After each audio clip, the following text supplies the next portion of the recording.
الاهلي هيخسر كتير قوي لو ما تعاقدش مع امام عاشور. بس قبل ما نبدا الفيديو اشترك في القناه، فعل زر الجرس، اعمل لايك، وبسم الله نبدا. بعد رحيل حمدي فتحي تحديدا الاهلي بقى محتاج 2 لعيبه في نص الملعب. هتقول لي حمدي فتحي بيتفك ب2؟ اقول لك لا يا ظريف، بسبب خطه كولر مع الاهلي اللي هي 4-3-3 الاهلي محتاج 3 في نص الملعب اساسيين، 3 بدلاء. ولما حمدي فتحي يمشي الاهلي هيبقى عنده 4 لعيبه بس في نص الملعب، ديانج، كندوسي، مروان عطيه، عمرو السوليه. تقول لي طب وقفشه؟ اقول لك ايه قفشه ده؟ ما بيتعدش ولا بيتحسب. عشان كده الاهلي محتاج لاعب بديل لحمدي فتحي، ولاعب كمان زياده يكون موجود على الدكه تقريبا، وبنسبه 99% رضا بوبو في الاهلي خلاص. يتبقى مين؟ يتبقى امام عاشور. امام عاشور حل سحري للاهلي في نص الملعب. امام عاشور هجوميا قوي جدا، دفاعيا تقدر تطوره وتعمل منه لاعب دفاعي قوي، وهو اساسا في الدفاع قوي جدا، بس تقدر تطوره اكتر. هيبقى مناسب جدا للكولر في خطه 4-3-3 اللي فيها نص ملعب بيميل ناحيه اليمين او ناحيه الشمال، وبالتالي ده مهم قوي عند كولر، لان كولر ما عندوش نص ملعب يقدر يعمل جبهه مع الجناح او مع الباك. يعني مثلا هتلاقي ان دايما حمدي فتحي وديانج لما بيلعبوا على الدايره هما الاثنين في 4-3-3 بيميلوا اكتر لنص الملعب مش للاجنحه. عشان كده كولر جاب مروان عطيه والكندوسي، وخصوصا مروان عطيه، ولعب على طول مروان عطيه اساسي، لان مروان بيعرف يعمل جبهه مع الجناح ومع الباك. وعشان كده امام عاشور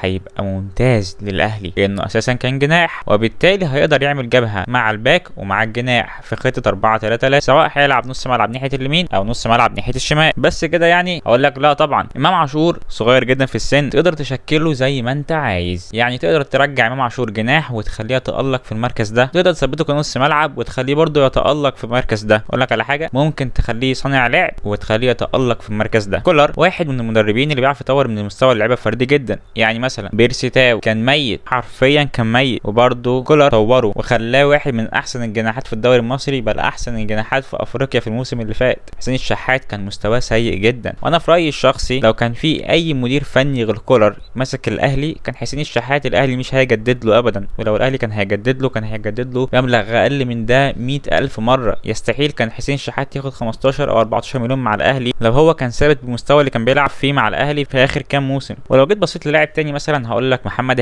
هاني كان تقريبا خلاص بره الاهلي، ما كانش في حد من الجمهور طايقه، لكن كولر بيخلي محمد هاني اداؤه ثابت تقريبا طول الموسم. وان كنت انا برضو بشك في محمد هاني وعارف انه هيغلط في ماتش مهم، لكن خلينا نقول ان الموسم ده على الاقل هو مستوى ثابت 90 او 95% من الماتشات. ولو جينا بصينا لحمدي فتحي، كولر حول حمدي فتحي للاعب يزيد وبيجيب جول في الزمالك وبيصنع جول برضه في الزمالك، بل وبيعمل الحته دي في ماتشات كتير قوي والاهلي بيستغلها. فما بالك مع لاعب زي امام عاشور هو اساسا عنده هامش التطور عالي جدا. امام عاشور سريع، امام عاشور قوي، ذكي في الملعب، وصغير في السن، تقدر تشكله زي ما انت عايز. انا سمعت الجماهير في الماتش الاخير بتقول امام عاشور مش عايزينه وصالح سليم مش ناسينه. كلام جميل، بس خليني اقول لك حاجه، مؤمن زكريا ربنا يشفيه كان شتم الاهلي وجماهيره قبل ما يروح الاهلي، محمود كهربا شتم الاهلي وجماهيره قبل ما يروح الاهلي، ياسر ابراهيم شتم الاهلي وجماهيره قبل ما يروح الاهلي. فمش عايزين نقول بقى ان لاعب شتم الاهلي والكلام ده، لان اي لاعب يلعب في نادي تاني بيشتم النادي المنافس، وده طبيعي جدا وبتحصل في كل حته في العالم. انا مش بتكلم عنها اخلاقيا ولا دينيا، انا بتكلم عن اللي بيحصل والمعتاد. ان انت تمسك في لاعب كان عنده وقتها 21 سنه او 22 سنه وتقول اصل شتم الاهلي وما شتمش، لا اقول لك في لعيبه كتير بتلعب في الاهلي دلوقتي ولعبت في الاهلي قبل كده وشتمت الاهلي وشتمت الجماهير. والخطيب كذلك ما ينفعش انه يسمع لكلام جمهور،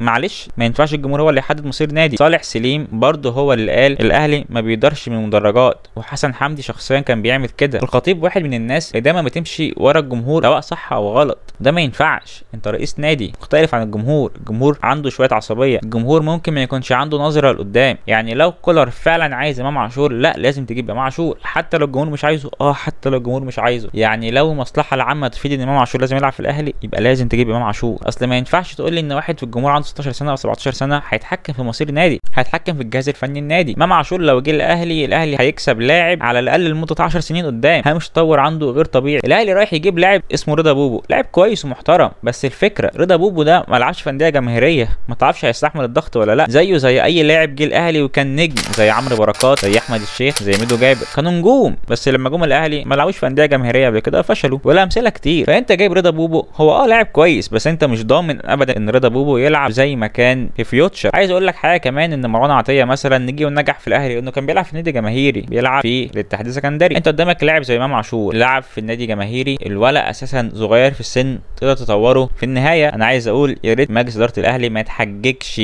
بان الجمهور مش مش عايز امام عاشور فيطلع يقول اصل انا بطبق المبادئ. لا، انت مش بتطبق المبادئ، انت عندك نسبه خوف. ايوه، في نسبه خوف في اداره الاهلي انها تشتري امام عاشور. نهائيا الايام بيننا وهنشوف ايه اللي هيحصل. عايز اقول لك بس في نهايه الفيديو ما تنساش تشترك في القناه، تفعل زر الجرس، تعمل لايك، وسلام.